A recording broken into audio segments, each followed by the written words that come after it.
A new white supremacist terror attack targets Jews in San Diego. The New York Times reveals its full anti-Semitic bias, and the media rush to defend Ilhan Omar. I'm Ben Shapiro. This is The Ben Shapiro Show.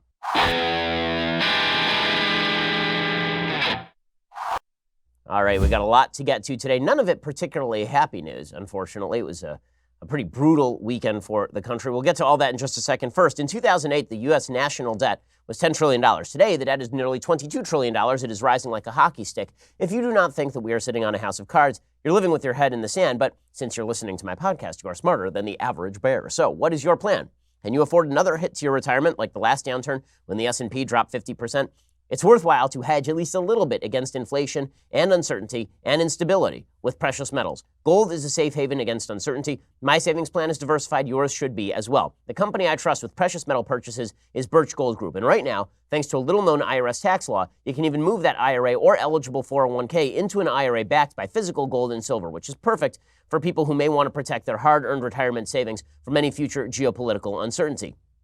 Look back historically, when the bottom falls out of everything else, gold does tend to safeguard savings. Birch Gold Group has thousands of satisfied customers, countless 5-star reviews, and A+ rating from the Better Business Bureau. Contact Birch Gold Group right now. Get a free information kit on physical precious metals. See if diversifying into gold and silver makes sense for you. This comprehensive 16-page kit reveals how gold and silver can protect your savings. To get that no-cost, no-obligation kit, text BEN to 474747. That is BEN to 474747. Again, text BEN to 474747. So, over the weekend on Shabbat, on Saturday, it was the last day of Passover. And on the last day of Passover, a white supremacist gunman entered a synagogue, a Chabad, in Poway, which is about 45 minutes north of San Diego. I know that it's close to San Diego because I was actually staying in San Diego for the holiday, so I was relatively close to this happening. The gunman entered the synagogue on Saturday. He was yelling anti-Semitic slurs, and then he opened fire with an AR-15 style gun, says the New York Times. We still don't know whether it was an actual AR-15 or if it was merely a semi-automatic rifle.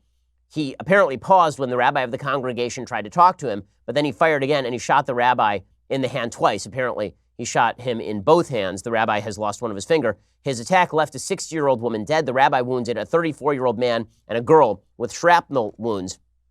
This was, of course, the last day, as I mentioned, of Passover. This was obviously a hate crime. The gunman was identified as a 19-year-old resident of San Diego. He did leave another one of these terrible manifestos. As I say, I'm not going to mention the name of the shooter on the show because I don't mention the name of mass shooters on shows because I don't want to give them publicity.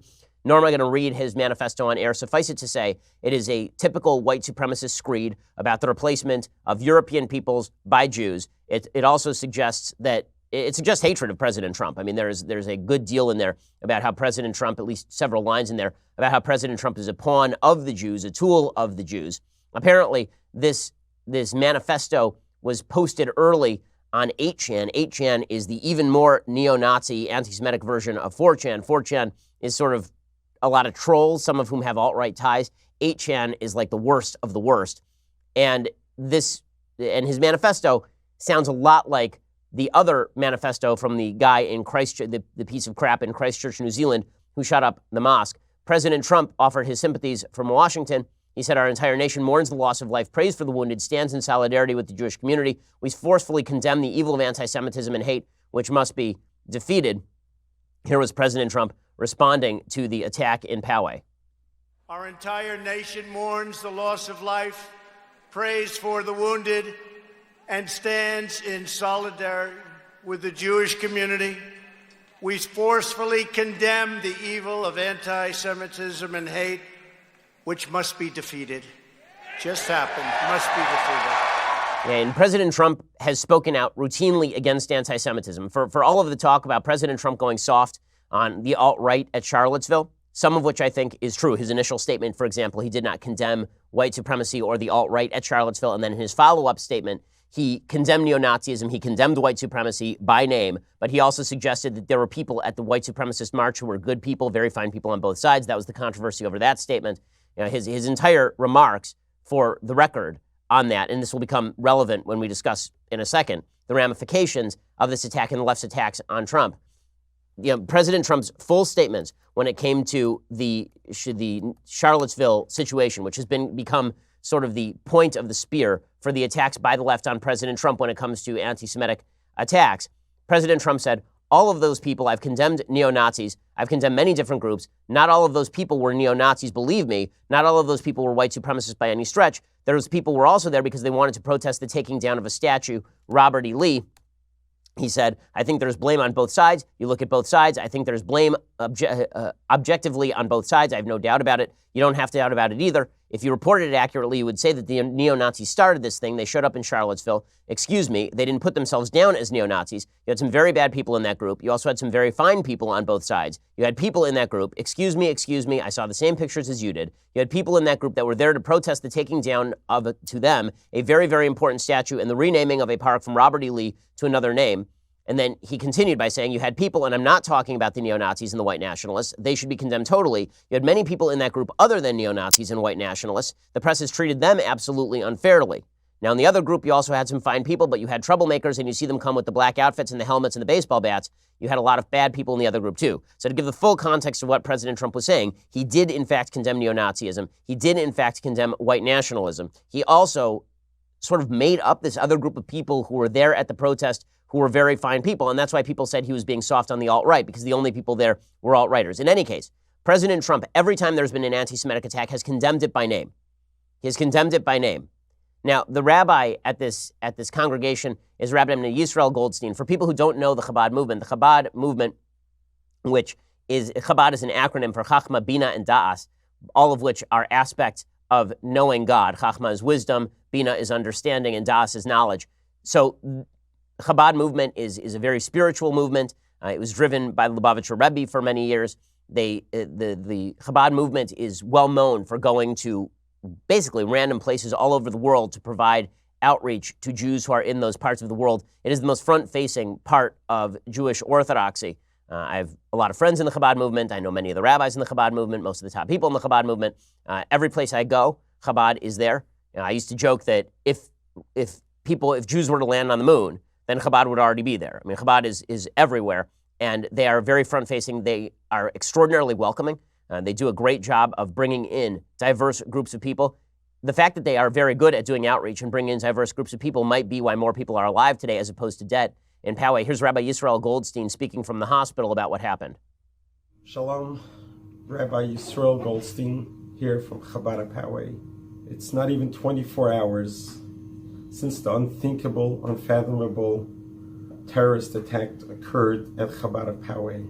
I'm encouraging and I'm pleading with every single Jew that sees this appeal, this weekend, go to your own prospective synagogues, fill up the ballrooms, fill up the sanctuaries, let them see that nothing will take us down, and we all need to stand together, hold hands together, love each other, just like the Rebbe taught us, unconditional love, that a little bit of light pushes away darkness. Okay, and this guy has to be shot by this anti-Semite. And he was not the person who was killed. The person, obviously, who was killed was a 60-year-old woman who apparently was shot pretty much straight away. There were reports also that she had pushed herself in front of the rabbis, that the rabbi would not be shot. Those, at this point, I believe, are more rumor than confirmed. In any case, here is Yisrael Goldstein speaking further from the Poway Chabad the day after the shooting. And you can see his hands are bandaged because he lost a finger in this attack. Yesterday, this horrific, terrible event that has occurred here, in my own interpretation, Lori took the bullet for all of us. She died to protect all of us. She didn't deserve to die. She's such a kind, sweet-hearted, just a good human being. She didn't deserve to die right in front of my eyes. I was the last one to see her and to be with her. But I do know that this is Lori. This is her legacy, and her legacy will continue. Okay, so it is also worth noting here that attendance at the synagogue was slightly larger than usual because of the holiday. Many of the older congregants were there because of Yizkor. Yizkor is a memorial prayer that Jews do on the last day of Passover, and so a lot of the older congregants were there specifically to say Yizkor for relatives who had passed away. One of the people who was there was a guy named Oscar Stewart. Oscar Stewart is a Border Patrol agent who has recently rediscovered his Jewish roots. This is what Chabad is great for. And he had spent 3.5 hours, apparently, every Saturday driving all the way to Poway from the border so that he could pray at this synagogue. And apparently when he heard the shots ring out, his training from his years in the military kicked in. He said, I yelled as loud as I could in my mean sergeant voice. I yelled, get down, and then I ran toward him. He said that the gunman then fled because he was a coward. And meanwhile, the rabbi ran into a room where a bunch of kids were stationed, and he told everybody to get out. One of the people who picked up, there were a bunch of people there. One of the people who was there was a 34-year-old Israeli who was actually coming from Sderot. Sderot is the town in Israel that has been under significant rocket fire from Hamas. So he moved from anti-Semitic attacks in Israel from Hamas to anti-Semitic attacks in Poway from a white supremacist. He picked up his niece and he started to run. He was wounded. His 8-year-old niece was wounded as well. So here is the 8-year-old niece explaining what exactly happened. So you got hit with shrapnel? Yeah. Little pieces? No, like the knee one is pretty big, but these ones are little pieces. So this was like a pretty big piece, and then it went back here. So the piece of shrapnel went in your leg and then came out the other side? Yeah. What were you thinking then? Did it hurt? In the first place, when it was like gushing blood, I didn't even feel it. And then after like they wiped it, and then like the blood was off, and it was like it felt like I had the giantest bruise ever. Okay, this would be 8-year-old Noya Dahan, and her uncle is Almog Peretz, who is the guy who picked her up and ran with her. In a second, I'm going to explain why it was deeply important that this Border Patrol agent was there, and why, once again, a good guy with a gun is the only person who is capable of stopping a bad guy with a gun when something like this happens. First, after a childhood full of unsuccessful attempts to pull the wool over mom's eyes, do you really think she won't be able to tell the difference between a last-minute Mother's Day gift and something truly thoughtful? This Mother's Day, don't settle for anything less than the biggest and brightest bouquets from 1-800-Flowers.com. Right now, 1-800-Flowers has great deals for mom, like 24 assorted roses for $24. That's only $1 per rose. So, over the last week, my wife actually passed her boards, so she is done with her boards now. And so I was, as I mentioned, in San Diego, and I used 1-800-Flowers to have flowers delivered to her. That's how great 1-800-Flowers is. They did it at a moment's notice. It was really fantastic. All of their flowers are just beautiful. With a bright and beautiful mix of orange, yellow, and pink blooms, these assorted roses are guaranteed to make your mom smile, or your wife smile, or anybody else smile. Assorted roses are the perfect way to surprise all of the moms in your life, wife, sister, grandma. Roses from 1-800-Flowers are picked at their peak from premier farms. They're shipped overnight to ensure freshness. 24 assorted roses for $24. It's an amazing offer, but you have to hurry because it expires on Friday. Trust 1-800-Flowers to make mom feel loved this Mother's Day. Order today from 1-800-Flowers.com. Again, to order those 24 stunning assorted roses for $24, go to 1-800-Flowers.com/Shapiro. That's 1-800-Flowers.com/Shapiro. Order today. Save at 1-800-Flowers.com/Shapiro. The offer expires on Friday. Okay, so the guy who was the off-duty police officer, off-duty U.S. Customs and Border Patrol agent, was named Jonathan Morales. He was among the worshipers, and he had been asked by the rabbi to bring his gun to services because Jews all across the United States are understanding that there is a significant threat. In my synagogue, there are many armed people at my synagogue. We have security guards at my synagogue. This is true for every synagogue in my area. That's because Jews across the country understand that there is a threat of terror, both from radical Muslims and from white supremacists as well. Well, the rabbi said that Morales recently rediscovered his Jewish roots. He would travel 3.5 hours from El Centro to pray with us at our shul. He felt this was his house of worship, and many times I said, Jonathan, you work for the Border Patrol. Please arm yourself when you are here. We never know when we'll need it. Well, this would have been the time that they needed it, and thank God that the guy was there, and thank God that he was armed. Because he was there, because he was armed, the shooter's gun jammed, and then the combat veteran who came charging, and then there were 2 combat veterans, I guess. There's one named Oscar Stewart, who was charging at him and yelling at him. He said, get down. And then he said, you MFer, I'm going to kill you. And this is not the guy who had the gun, apparently. He was an Iraq combat veteran, and he just ran directly at the guy without a gun. He said, I knew I had to be within 5 feet of this guy, so his rifle couldn't get to me. I ran immediately toward him. I yelled as loud as I could. He was scared. I scared the hell out of him. Also, there was another guy, a Border Patrol agent named Jonathan Morales, and Jonathan Morales had a gun. So thank God, combat veteran, thank God for our combat veterans, and thank God also for people who are armed in places of worship. So that's, when people say it's time to disarm civilians, as though that's going to protect other civilians, it's foolishness. Now, in a second, I'll explain what exactly has been happening on places like 8chan. So 8chan is the place where these shooters have basically been congregating. We're seeing an increase in the number of these attacks. One of the reasons we're seeing that increase is because it used to be that the world's worst human beings were located in sort of disparate areas of the country with no people cheering them on. These online forums, these online fora, they create an echo chamber where people feel like they're playing to a crowd of people who will be cheering for them. Robert Evans has a piece over at bellingcat.com talking about 8chan, and it is worthwhile discussing it for just a second. He says, on April 27th, 2019, at around 11:30 a.m. local time, a young man with a semi-automatic rifle walked into the Chabad of Poway Synagogue in Poway, California. He opened fire, killing one worshiper, wounding 3 others. In the hours since the shooting, a manifesto believed to be written by that shooter began circulating online. Evidence has also surfaced that, like the Christchurch mosque shooter, this killer began his rampage with a post on 8chan's politics board. Although both of these attacks may seem different, since they targeted worshipers of different faiths, both shooters were united by the same fascist ideology. They were also radicalized in the same place, 8chan's politics board. This has been corroborated by posts on the board itself, where Anons, as the posters call themselves, to be anonymous posters, recirculated the shooter's since-deleted post. In it, the alleged shooter claims to have been lurking on the site for a year and a half. He includes a link to a live stream of his rampage, which thankfully does not appear to have worked. He also included a pastebin link to his manifesto. The very first response to his announcement was another anonymous person cheering him on and telling him to get the high score, aka kill a huge number of people. This shooter's manifesto is also filled with bleep posting, which are internet in-jokes meant to distract authorities in the media and make 8chan's politics board seem less threatening and more jokey. The fact that this is the second politics board-related shooting in the House of Worship in slightly more than a month should be enough to explain that this is false.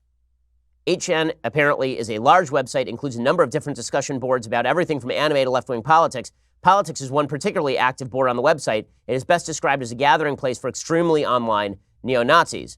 The overarching goal of politics, held by most of its members, is to radicalize their fellow Anons to real-life effort posting, i.e. acts of violence in the physical world. This goal is well embodied by a post I found in a discussion of the Poway Synagogue shooting, in which there's a picture of a person kind of walking around looking like a doofus before politics, and after politics board, there's a picture of a shooter in black gear with a rifle. This writer says, I've browsed the politics board on an almost daily basis since the Christchurch shooting. It has not been difficult to find calls for violence. On Monday, March 25th of this year, I ran across evidence of Anons translating the Christchurch shooter's manifesto into other languages in an attempt to inspire more shootings across the globe. The tactic can work. Today's shooting is proof. The Poway Synagogue shooter directly cited the Christchurch shooter as his inspiration, saying he decided to carry out his attack roughly 2 weeks after that shooting. Many of the Anons referred to the Christchurch shooter as a saint, complete with medieval-inspired iconography. As I say, there's no way to shut down free speech, but if the authorities are not monitoring 8chan for this sort of stuff, I don't know what the hell they're doing. People in the know have known this stuff for long before Christchurch happened. I was being harassed by people on 4chan and 8chan for years before any of this stuff happened, obviously. It's one of the reasons I have full-time security.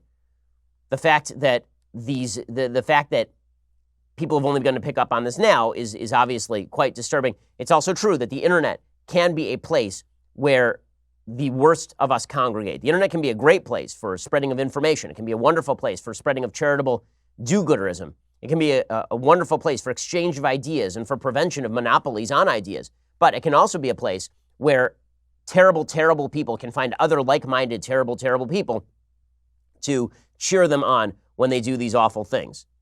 So it's worth noting that there are these places online where these folks congregate, and these folks, sometimes their evil speech turns into evil action. Now, as I say, that does not mean that you can, in any good conscience, shut down free speech in the United States to stop this sort of stuff. But you certainly have to have the authorities aware when people are making violent threats and violent imprecations. There are people on our staff who in the last several months have been targeted. So I'm very well aware of all of this. I've been aware of this for years, and I think that the police are and should be aware of this on an increasing basis. Meanwhile, the media reacted to the Poway Synagogue shooting by blaming President Trump, as you knew they would. It is really horrific and awful that they would do so. It is horrific and awful for a couple of reasons. First of all, President Trump has been quite strong on anti-Semitism. He has. All of his statements on anti-Semitism have been far more blunt and far more purposeful than anything Democrats have been saying about anti-Semitism for years. That's because Democrats have been protecting anti-Semites inside their own party. Republicans have not. Now, President Trump, as I criticized him for at the time, was terrible with regard to the alt-right in 2015, 2016. Go back and listen to my episodes after Charlottesville. Go back and listen to my episodes during the 2016 election cycle. He winked and nodded at people he thought was being nice to him, were being nice to him, and that was a terrible, terrible thing to do. But when it comes to anti-Semitism, President Trump has spoken out repeatedly against anti-Semitism. I guarantee you that everyone, virtually everyone who was in the shul that was just shot up was a President Trump voter. This is an Orthodox community. I guarantee you that everyone in that shul, Chabad tends to be extremely pro-Trump. Okay, so the idea that Trump is responsible for this, especially because in the manifesto itself, this person explicitly derides Trump as a tool of the Jews. Trump is not behind this. Now, Trump may have contributed to the alt-right gaining increased credibility in 2015, 2016, maybe into early 2017. That has not held true since then. That was bad. That has not held true since then. So to blame President Trump for all of this is just absurdism of the highest order. And yet what you have seen is the media doing exactly that. Here's a CNN panel saying they didn't believe President Trump when President Trump condemns anti-Semitism, even despite the fact that President Trump has Jewish grandchildren, despite the fact that President Trump is the most pro-Israel president in the history of the United States, despite the fact that President Trump has forcefully spoken out against anti-Semitism repeatedly and condemned it from other people. Still, the media pretend that President Trump is responsible for this. Here's a CNN panel saying they don't believe Trump. On one hand, you want to give the president his due. But when you consider the language that we have been discussing over the last couple of days, especially with Joe Biden getting into the race, what the president has said, making excuses, revisionist history about what happened in Charlottesville and on, one has to wonder as a thinking, rational person if he means those words and if they ring hollow to Americans who have been looking for him to say those things and stay the course, as Angela has said, instead of trafficking in bigotry, in racism, in anti-Semitism, in hate, and making excuses for us. Okay, so again, this is the media overreading and overreading for a particular political purpose. In a second, I will show you how they've been doing this routinely. And then I will get to the media themselves and who exactly is promoting anti-Semitism throughout the United States. If you're not going to call it out everywhere, then you shouldn't be, then you can't be trusted to call it out anywhere.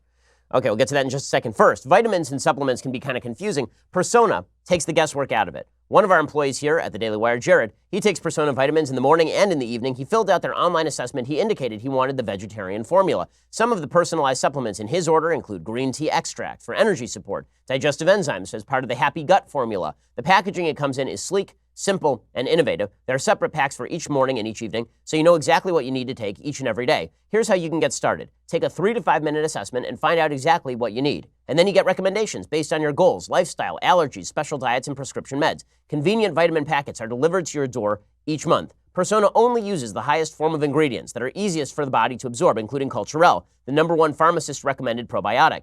Ingredients are tested when they arrive at the manufacturer. They're tested again before they are shipped to make sure they contain the right amount of ingredients. You can certainly find cheaper vitamins, but you'd have to pay 30% more to get the same quality in a bottled vitamin. Persona checks for over 850 medications against their database of supplements they recommend to ensure no negative interaction. Persona offers over 90 different supplements, which creates 5 trillion possible combinations to personalize your recommendation specifically for you. Someone on my team uses Persona. Jared loves it. You will too. Right now, whether you want to sleep better, have more energy, or simply stay as young as you can, my listeners can go to personanutrition.com/Ben. That's PERSONA nutrition.com/Shapiro and get 50% off your order today. That's personanutrition.com/Shapiro. It's 5 minutes that can change your health right now. Personanutrition.com/Shapiro. It really takes just a second, and you can make your health a lot better. Go check it out right now. So the media's response to Poway is naturally to do 2 things: blame Trump and blame guns. Shocker. They're always going to blame guns, even though a gun probably stopped this attack from being significantly worse. And they're going to blame Trump because it fits in with their general thesis, which is that all hatred can be relegated to one side of the political aisle. It can all be relegated to President Trump. That is a politically convenient answer that is obviously not correct. President Trump is not an anti-Semite. The best thing you can say about President Trump if you're on the left, the most damaging thing you can say about President Trump if you're on the left, is that President Trump winked and nodded at the alt-right in 2015, 2016, 2017. That was really bad. Again, I was there condemning it. That is not what happened here. What happened here is that this shooter and white supremacists everywhere are more likely to believe that President Trump is a tool of the Jews, that he is too philo-Semitic, rather than that he is cheering on their anti-Semitism. And yet the media are trotting out this lie that Trump is somehow responsible for the Poway synagogue shooting, despite the fact that nobody at Poway synagogue, nobody in the Orthodox community actually thinks this. Here's Joe Scarborough mouthing these words. We are so far beyond dog whistles here, Donald. We are so far beyond dog whistles. The blood that is spilled is on your hands. From white nationalists, from people that listen to that sort of rhetoric, any violence to journalists, enemy of the people, you are just inciting violence. It's just obvious. You are unfit to be president of the United States. Okay, so he's going to need to cite what exactly Trump did that was responsible for this shooting. They keep saying things like Trump is inciting violence. So according to Joe Scarborough, Trump incited violence with what exactly? Like, what did he do to incite violence? Again, I condemned all of his comments surrounding Charlottesville and with regard to the KKK in 2016. And with regard to Steve, I condemned all that stuff. I continue to condemn all that stuff. Trump hasn't done that stuff, at least in the last couple of years. And he's been extraordinarily philo-Semitic in both practice and policy. So what exactly is Joe Scarborough talking about? And yet the media continue to trot this stuff out. Not just the media, members of the Democratic Party. So you see, for example, Waleed Shahid, who is an advisor to Bernie Sanders and who happens to be a member of the Justice Democrats, blaming Trump for all of this, despite the fact that, as we will see in a second, the Democratic Party has been significantly promoting anti-Semitism openly. And so have the media for a while here. I mean, amongst my Jewish friends, amongst people pouring out on social media, I think people just felt really sick to their stomach about this attack, and just sick to their stomach about the way that the president continues to be unable to respond in the kind of way the leader of the country should be able to respond. The conspiracy theories cited by these neo-Nazis in Pittsburgh and New Zealand and now outside San Diego are all really, they all say the same thing, which is that this crazy story about how somehow Jews are letting in immigrants into this country, which is, you know, similar to what Republicans ran on in 2018, saying that George Soros was supporting and funding the migrant caravan, a conspiracy theory that Trump never condemned and actually seemed to support when asked about it. Okay, again, this is just, it's just amazing. So you have Democrats in the media blaming President Trump for a shooting that doesn't have to do with President Trump. At the exact same time, the members of the media who are condemning this sort of stuff, where are their words for the anti-Semitism of the Democratic Party? Here's the thing. If you're going to call out anti-Semitism, it is actually incumbent on you to call it out whenever you see it. It is incumbent on you to call it out on all sides, just as you would call out racism on all sides. If for you, anti-Semitism is merely a way to club Ilhan Omar, but you don't really care about it when it comes from white supremacists, or if alternatively, anti-Semitism is a way to condemn white supremacists, but you don't care about it when it comes from Ilhan Omar, or it's a way to condemn Trump, but you don't care about it when it comes from the radical left, then I don't trust you on anti-Semitism, and neither should anyone else. I'm not going to trust the New York Times' take on President Trump and anti-Semitism when they are printing cartoons like this. So Thursday, right, a day and a half, or Friday, the day before, it was Friday, I believe, the day before this shooting happened at Poway, the New York Times International Edition printed this cartoon of President Trump and Benjamin Netanyahu. For those who can't see, the cartoon is viciously Der Stürmer anti-Semitic. I mean, it is straight from the pages of Nazi newspapers. Straight from those pages. It is a picture of Benjamin Netanyahu, his face pasted onto that of a wiener dog, with a Jewish star hanging from his collar, and President Trump being led around like a blind man by Bibi as a dog. President Trump wearing a kippah and wearing black glasses because he's being led on a leash by Bibi Netanyahu, the Jewish dog, with the Jewish star hanging from his collar. This was printed in the New York Times International Edition. Now, a lot of people have been saying, well, people on the right, they're very upset about the cartoon. Why aren't they upset about the shooting? I am upset about both. Here is something to note. These shootings have been occurring on a sporadic basis against Jews my entire lifetime. I can name a dozen of them off the top of my head, including some in my own community. There was one at the West Valley JCC back when I was a kid, in 1999, I believe it was. Okay, there have been attempted killings of Jews in my city, more relevant recently, obviously. It is a different thing for mainstream American publications to print full-on Nazi cartoons. The mainstreaming of anti-Semitism on the left is not the same as the mainstreaming of the anti-Semitism on the right. So what the left is trying to say is that President Trump has mainstreamed anti-Semitism because he winked and nodded at the alt-right from 2015 through 2017. Okay, he did not mainstream anti-Semitism among Republicans, which is why 78% of Republicans say they are sympathetic to the state of Israel. It's why Republicans, by and large, are far more philo-Semitic than the far left is. It's why Republicans have been condemning Ilhan Omar. The New York Times is the linchpin of Democratic media, of left-leaning media in the United States. It is the mainstream newspaper in the United States, and in their international edition, they are printing cartoons that are straight from the pages of Der Stürmer. They are printing cartoons that are straight from the pages of the Nazi-esque Palestinian newspapers. I mean, these are Nazi cartoons, and they are printing those. So am I upset about that? Yeah, because it speaks to the mainstreaming of anti-Semitism inside the left. Now, in a second, I will show you how the New York Times, they apologized, but I'll show you in a second how the New York Times should have known better. And then the New York Times printed another anti-Semitic cartoon today. Another one. It's amazing. Like, you know why? Because the anti-Zionism and extreme leftism of the people on the left have allowed them to mainstream anti-Semitism in a pretty vicious way. We'll get to that in just a second. First, let's talk about making your neighborhood safer. Ring's mission is to make neighborhoods safer. You might already know about their smart video doorbells and cameras that protect millions of people everywhere. Ring helps you stay connected to your home anywhere in the world. So if there's a package delivery or a surprise visitor, you'll get an alert. You'll be able to see, hear, and speak to them all from your phone. That's thanks to their HD video and two-way audio features on Ring devices. I have Ring.com at my house. I have a Ring device at my house, and I've been working on building a Ring of Security kit. As a listener, you have a special offer on a Ring starter kit available right now. With a video doorbell and motion-activated floodlight cam, the starter kit has everything you need to start building that Ring of Security around your home, too. As you can tell, I take security extraordinarily seriously. You should, too. Just go to ring.com/Ben. That is ring.com/Ben for special savings. Ring.com/Ben. Make your home safe. You can see, unfortunately, a lot of time you think your house is safe. It may not be safe. And it is perfectly true that a lot of criminals will ring your doorbell, see if you are home before they decide to rob your home. Ring.com allows you to prevent all of that. Go check them out right now at ring.com/Ben. That is ring.com/Ben. Okay, in just a second, we'll get to the New York Times and its anti-Semitism, the mainstreaming of anti-Semitism. What are the three types of anti-Semitism and how are they being mainstreamed in the various areas of philosophy and ideology around the world? We'll get to that in a second. First, you're going to have to go over to dailywire.com and subscribe. When you do, you get the rest of this show live. You also will get 2 hours of this show this afternoon. I'm back on my full schedule. It means 2 hours of me this afternoon. We'll have special guests. We'll have insights. It'll be great.